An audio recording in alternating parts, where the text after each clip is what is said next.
Hello guys, it's me, Jimmy. So the question is that should you go and get a degree from the Notre Dame or Maryland University? Yeah, should you go and get a degree from there?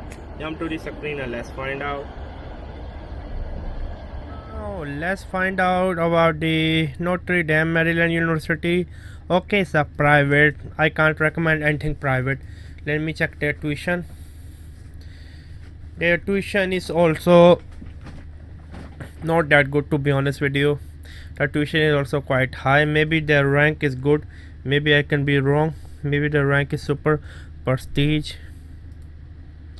Yeah, maybe the rank is prestige. Okay, the rank is not good. I literally see no any compelling reason why you should go to this university because it's a private. The rank is not good or tuition is high.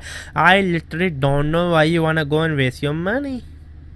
Go to your local community college. If a community college can't accept you, then it means do not waste your time. Do something else with your time and money. Travel around the world. Do something else. Subscribe and bye.